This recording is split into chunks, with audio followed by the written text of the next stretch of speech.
Public Media for 12 years and now serves as the News and Programming Director for 89.7 NPR News. He manages WOSU's award-winning news department and oversees the local, national, and international programming on Central Ohio all-day NPR news station.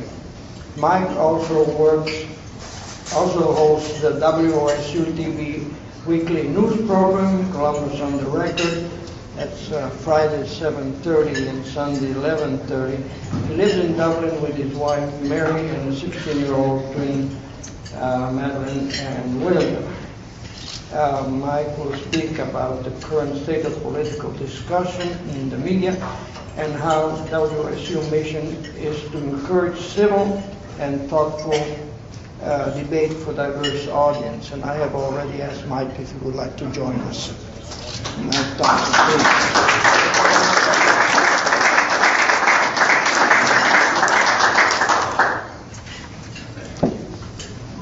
Thanks very much.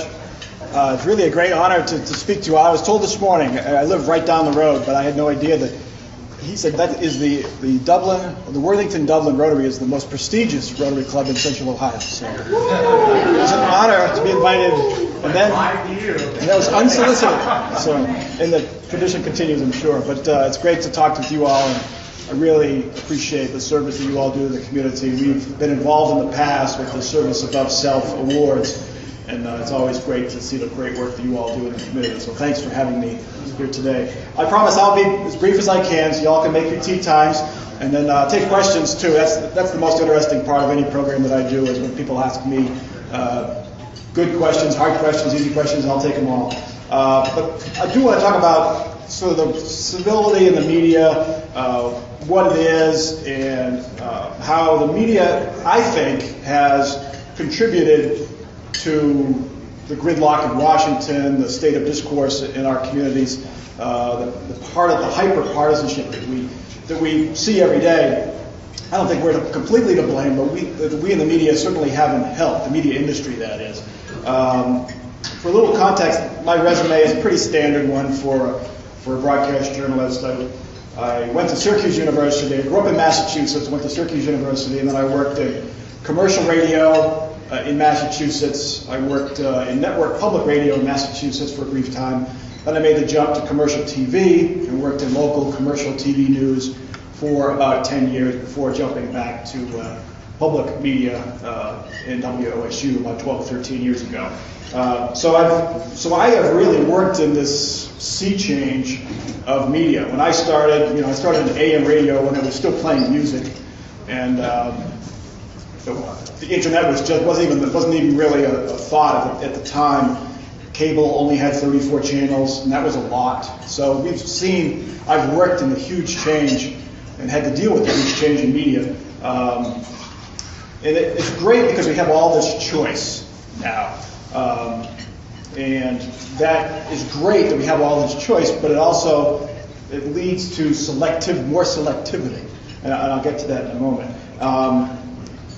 But the first thing that I saw, the first step in this sort of drift towards a more partisan media was in 1988. I was fresh out of college, working at an AM radio station in Worcester, Massachusetts. We were playing music at the time, Michael Bolton type songs during the day on AM radio. It just wasn't working. The station was not losing money, but the writing was on the wall that we were not going to, the long-term future wasn't bright. Our program director at the time decided to put a talk show on in the afternoon. Now this is Massachusetts in 1988. Ted Kennedy's Massachusetts. Our governor was the nominee for president, the Democratic nominee for president in 1988, and our program director put Rush Limbaugh on from noon to 3. We were among the first stations when he went national. Needless to say, in Ted Kennedy's and Mike Thompson's Massachusetts, the phone lines lit up. We got hundreds of complaints. People just didn't stop, and it went for about a month. Who is this guy? Get this guy off the air, and all kinds of bad names they call him. Then the ratings came out. Rush Limbaugh more than doubled our midday ratings. And that was the start of Rush Limbaugh saving AM radio. He really did. I firmly believe that Rush Limbaugh saved AM radio, extended its life for 30 years. Whether it continues for another 30 years remains to be seen. But so his success tapped an underserved audience, obviously. And that led to other voices, conservative voices on the air, Sean Hannity, Glenn Beck. Ultimately, that led to Fox News. They saw that they could serve a conservative-minded audience with their programming, and the rest is history with regards to Fox News on cable television. That led to counter-programmers at NBC to launch or to redesign MSNBC to try to capture the left, the more liberal audience, the left-minded audience. And that's how this sort of media divergence has began and how it's evolved. And as I said, choice is good, but the bad side is, back in the day, like Archie Bunker, we only had one choice for news, and that was to watch Walter Cronkite every night. And, good or bad, whether you agreed with him or didn't disagree with him, generally the networks did a decent job, and still do, of presenting all sides of the story. And when you had to watch Walter Cronkite or Brinkley or any of those guys, or read the local newspaper, the New York Times, the Columbus Dispatch here locally, you were sort of forced to get all sides. Now you don't have to. You can get your news from various sources, and they'll have a slant, whether it's a slant that MSNBC puts on it, or a conservative slant that Fox puts on it. You can read Drudge, you can read the Huffington Post, you can read your own favorite commentators on the web. You can avoid the other side, and a lot of people do. So that's what's going on right now. And a good example of that, what happens is that I think that by only listening to one side and only focusing on what you agree with, listening to the sources that you agree with, there's really no harm in it, but that eventually filters up to the elected officials. And they hear primarily from folks who are listening to one side or the other. And I think that has, along with a bunch of other factors, gerrymandered districts being the biggest factor, has led to the polarization of Washington. You're either right or left. The middle has really lost a lot of ground in Washington because the hyper-partisans are watching their sources. They're getting their feelings echoed and amplified. They're translating those feelings up to the politicians. Those are the folks who get elected. Those are the folks who, in their stances and their votes, have to satisfy the folks who are more partisan. Therefore, the folks in the middle can get left out on occasion, and happening more and more, especially in the past 8 to really 16 years. What it leads to is a huge echo chamber. Here's an example, just in the past 10 years. In 2004, Democrats were absolutely stunned. Partisan Democrats are absolutely stunned that George Bush won re-election. Same thing happened in 2012. Hardcore partisan Republicans were absolutely stunned that Barack Obama defeated Mitt Romney. It's because they were listening to like-minded people. They were watching their channels, reading their blogs, talking to their friends who said there's no way Bush is going to get reelected. There's no way Obama's going to get reelected. And to an objective view, they were tight races, but it shouldn't have been a stunner that both presidents were reelected. And that's an example of how this sort of partisan groupthink, this echo chamber that develops. I had smart people who were on my show every Friday night, Republicans, who were stunned that Barack Obama defeated Mitt Romney. And I was like, how could all the polls showed him with a consistent 3 to 5 point lead throughout the last few months of the election? So I was stunned because they weren't watching anything else. They were only talking to those folks. Same thing happened with John Kerry in 2004. I met so many people afterwards who were just stunned that Bush would get reelected. And the bottom line is, the objective signs were there that that was going to happen. So that's where I believe public media comes in.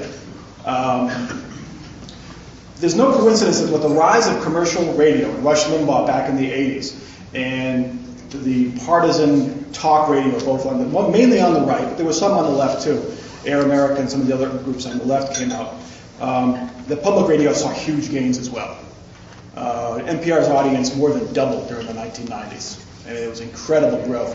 It's because other people were looking for more thoughtful, more in-depth reporting. It was at the same time that the FCC loosened the rules, and a lot of stations were bought up by big corporations, and they cut their news departments, and NPR jumped on that and gave more news, and that also helped in its growth too. But I also think that people were looking for civil discussion. Now, some argue, and there is some validity to this argument, with some programs, that NPR has a liberal bias. But generally, I think the news magazines that you hear in the morning and in the afternoon and now midday on our station, and our news, we cover things pretty much straight down the middle. And we do try to present all sides. Our talk show from 10 to noon every day is called All Sides with Dan Fisher. We can't present every single side, but we do try to present all of the major sides in every program, and certainly over the course of our schedule. My show, Columbus on the Record, I have a Republican partisan and a Democratic partisan and 2 reporters, and we do try to flesh out all arguments of an issue. I still get complaints though, and I love complaints, don't get me wrong. If people aren't complaining, they're not watching and they're not listening. But in 1 week I was called a right-wing nut job and in Mayor Coleman's back pocket. So for me, that was mission accomplished right there. I was like, thank you very much to both of them. I hung them on my bulletin board. But I have a question. Guess where most of my complaints come from for all of our news programming? They come, I'm sorry? From who? From the left. Yes. 95% of my complaints come from liberals who basically complain that we are not liberal enough. And the famous line, if I want that, I'll listen to Fox News. Well, I'm sorry, we're going to put, whenever I have a conservative on my show, especially a more strident conservative, who's a little bit more aggressive in his or her viewpoints, I get complaints. Just last week, a woman called and chewed me out because of all the coverage we were giving to Ed Fitzgerald and the troubles his campaign is having. I'm sure you've all heard the woman in the car at 4:30 in the morning, they got lost apparently, then he didn't have his driver's license for 10 years. And so it was a big story for about a week and a half. And she said, how come you're not talking about how John Kasich cut local government funds, or how John Kasich called a cop an idiot, or how he voted for Senate Bill 5? And I reminded her that we had covered that, we just didn't mention it in the same context of Ed Fitzgerald's campaign missteps. So obviously, her candidate was having a bad week, and she did the age-old thing of shooting the messenger, which is what I was at the time. Now, I'll gladly take that, and it's nice to be able to say that we do cover these things and have those examples right at the tip of my tongue. We love Ed Fitzgerald. All right. So do we. We love John Kasich too. So we try to, where we are trying to carve our niche, because news now is a commodity. There is so much news out there. There's no way we can compete with CNN or Fox or MSNBC or even the Columbus Dispatch. I have 3 reporters who cover the city, which is a lot for radio news department. The Dispatch has 50, plus the stringers more than that. So we have to carve out our niche, and our niche is trying to present all sides in a civil tone.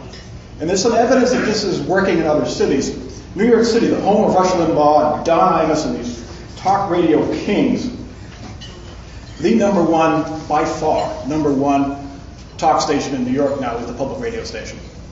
Now it's New York, a little more liberal than perhaps the Southwest or even the Midwest here. But it shows you that there is some thirst there, I think, for civility, which gives me hope that maybe more and more folks are trying to at least vary what they watch. And that's what a news consumer can do. I really advocate anybody to watch to read as many sources as you can.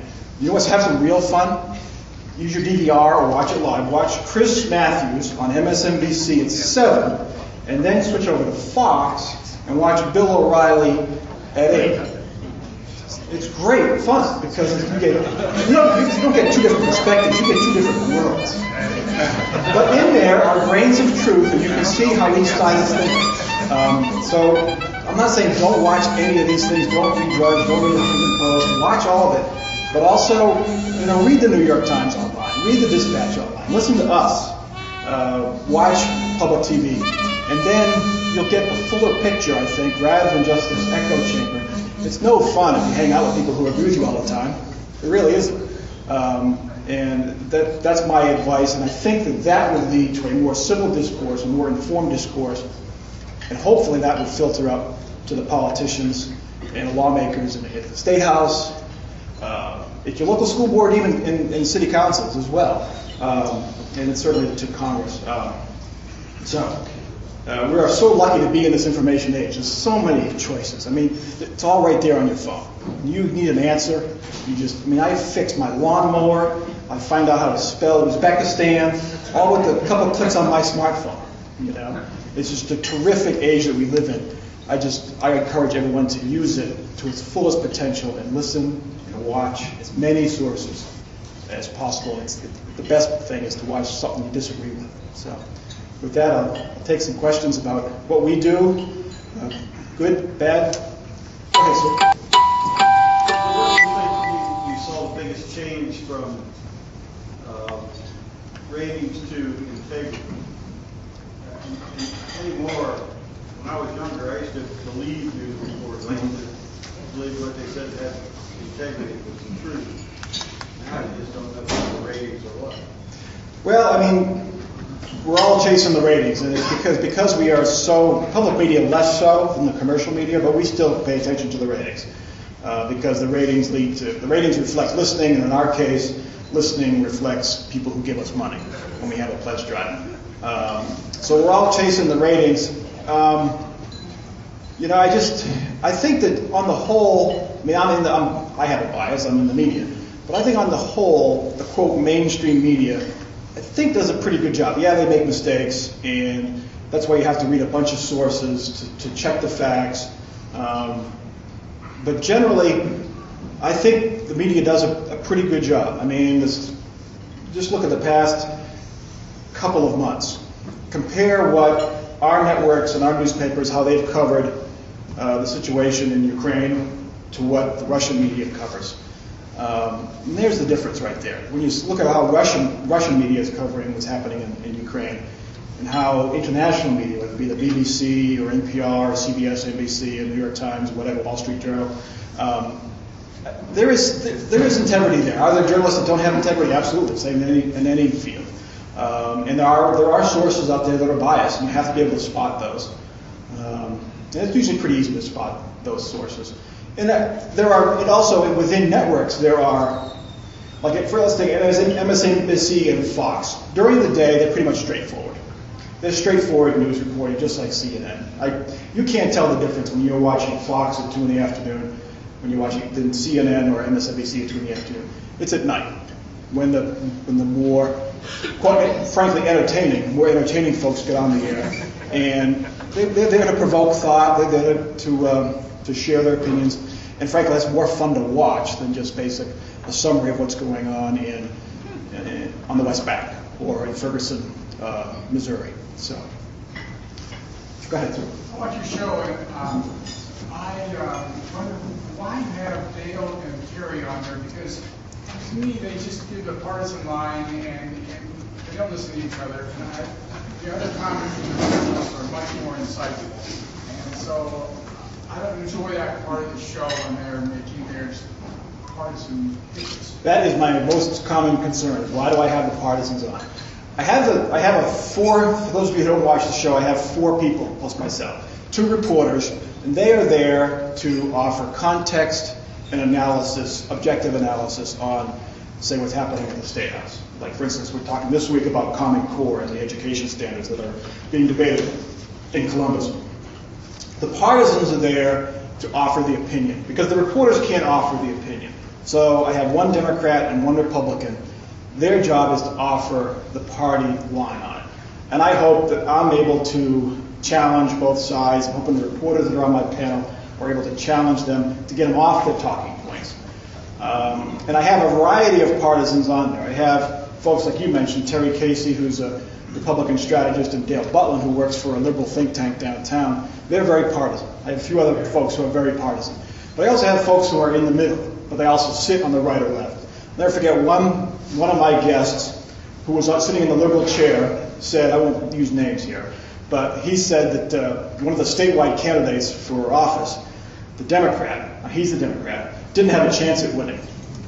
on my air. And so the next Monday, a top Democratic official in the state calls my office and says, how can you have that guy on the air? He's on our side. How can he say that this candidate doesn't have a chance of winning? And I said, well, does she have a chance at winning? He said, that's beside the point.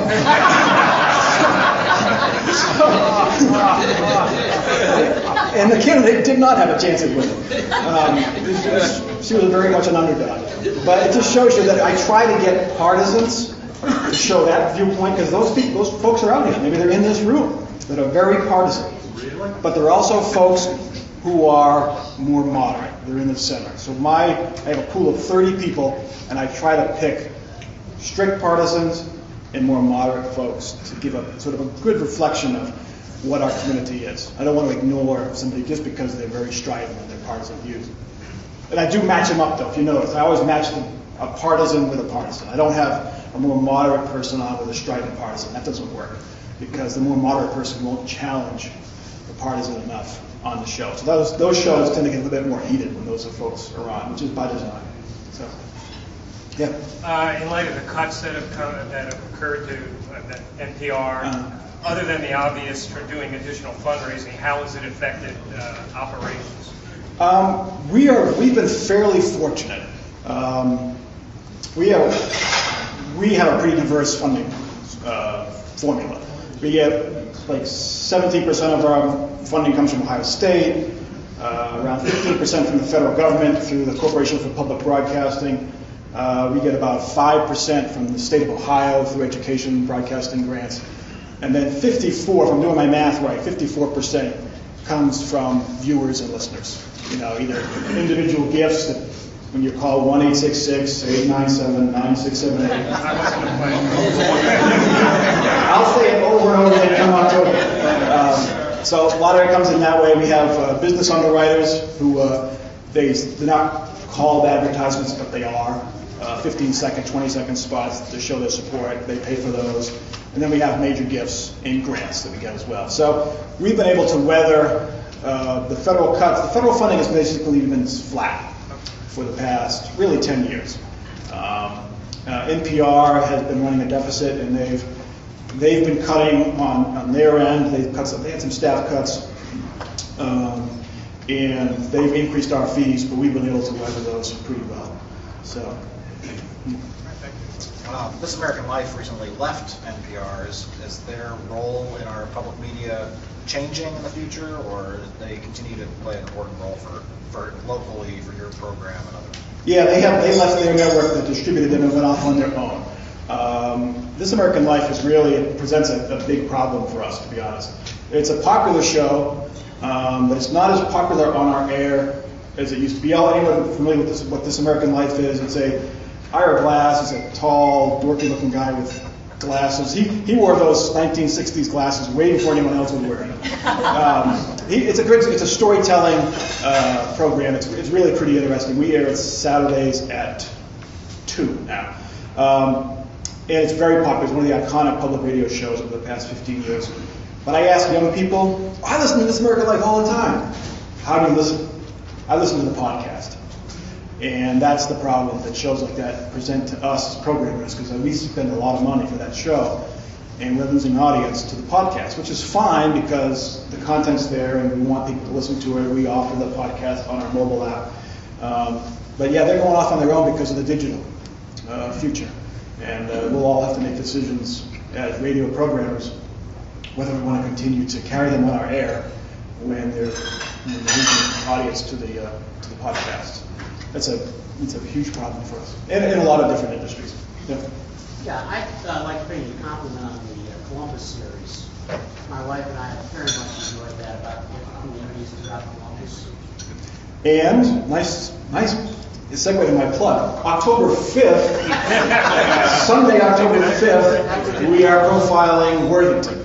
So sorry, Dublin. We'll get to you eventually, perhaps. But Worthington is next up on October 5th, so be on the lookout for it. Do you do any demographic studies with respect to your audience age-wise? It seems like the younger generation tunes out a lot of news. Yeah, our audience tends to be a little older, but it's generally a news audience, tends to be older. We have a classical service, and that audience is older as well. That's Classical 101. It's also one of our stations. The PBS audience is, our median age right now is probably 50, 54, which is actually better than it was when we were on AM. We were on AM for most of our history. We moved to FM about 5 years ago, and that has really helped. We're really young now. We're down to 54. So, but I've heard that argument that young people don't listen to the news since I started. So that means we shouldn't have any news listeners anymore because all those folks are now gone and or retired or whatever. But I think my theory is that young people are watching the news, paying attention, and they pay more attention as they gain more responsibility. When you start paying property taxes, when you start paying more in income tax, when you start sending your kids to school, I think that those people come back to news. And I have faith that, I've heard that young people don't watch the news. Well, they do eventually. I think they come to us, because our median age has been in the 50s for 30 years. So there's a progression there. The problem is the fragmentation, and how do we make money to sustain our current business model when you have Twitter and Facebook and a million websites and on-demand radio and connected dashboards and all that stuff. That's where our challenge comes in, is getting them to tune to us and not a public radio station in Portland, Oregon, which they can do very easily right now. In thinking about how the media have changed over the years, and you've offered pretty specific observations, criticisms of U.S. media and trends here, have you compared what's happened, say, in Europe, which has not experienced what this country has experienced? Sky News is owned by Rupert Murdoch, but Sky isn't anything like Fox News. You still have, for example, so the benchmark would be BBC. And I just was in Germany. I had to watch BBC International News for 2 weeks. I'll tell you, I'd rather watch SpongeBob SquarePants in German than But the point is that the establishment media are still in complete control. The way they had a monopoly in this country for many, many years, they consistently advance a predictable left-of-center elite view of things. And then there's no outlet, no competition of the sort that you get from the Roger Ailes Associated Media and Wall Street Journal in this country.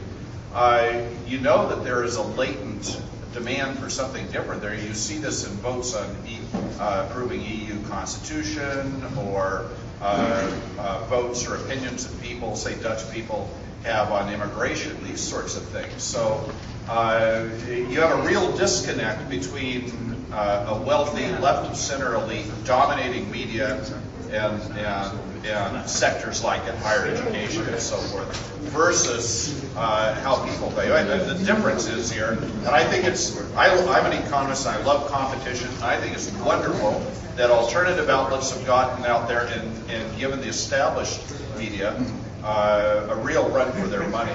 So I would challenge your view of things here. Yeah, I think it is market driven. I don't precisely know how the European media markets work. How I know they're monopolies. The BBC, you have to, when you buy a radio, you pay a tax, and that supports the BBC.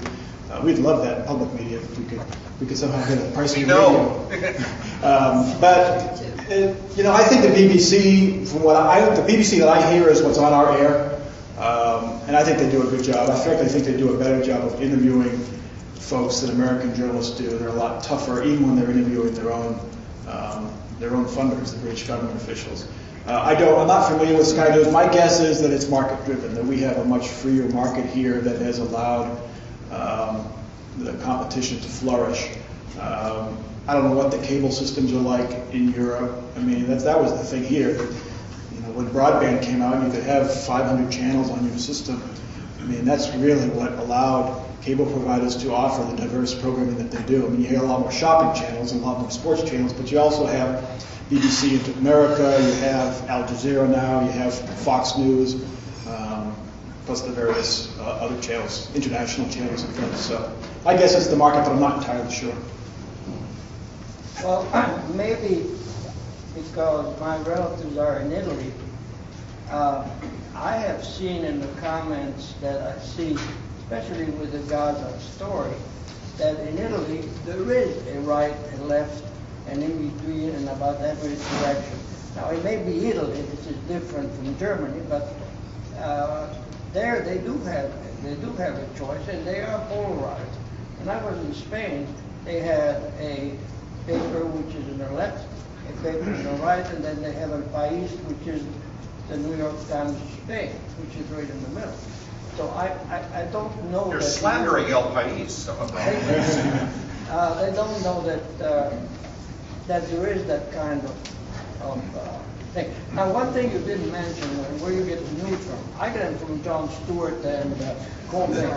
Well, that's my last recommendation. Watch everything you can, then watch Jon Stewart. He, in my opinion, is the best media critic out there. I mean, he tends to pick on Fox more than the others. Amazing. But he does pick on, well, he picks on CNN a lot too, and he does pick on MSNBC and the local news, but he does a good job. I don't know how he gets his stuff. He goes back really far to call people on, conflicting statements and things like that. But yeah, he's great to watch. Go ahead, Nick. You were using the term civility, Yes. which I really like.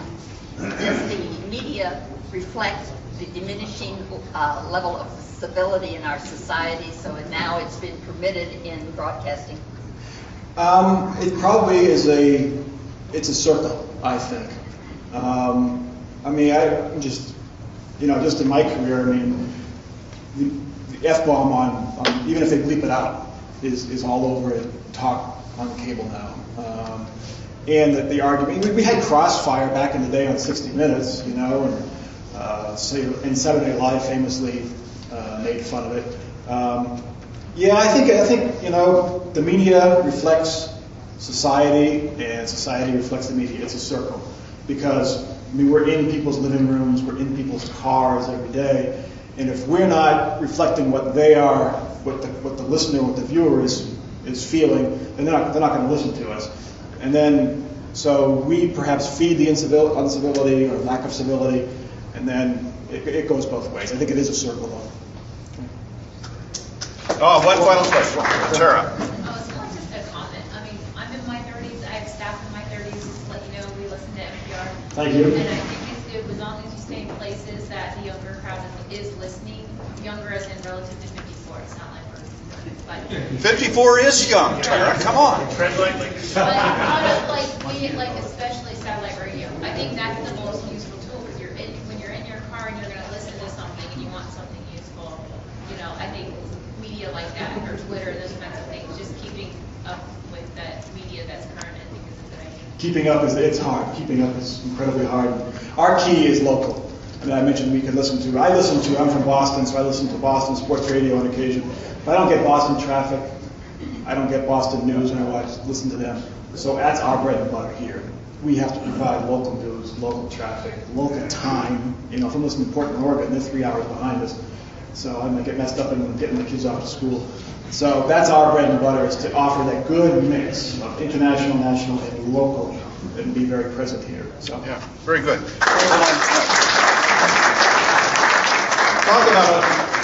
Talk about uncivil Boston traffic. I once saw a bumper sticker in Boston that said, so many pedestrians, so little time. But anyway, Mike, thank you for an exemplary civil presentation. And you might be pleased to hear that we're going to donate a book in your name to one of the schools where we tutor. So.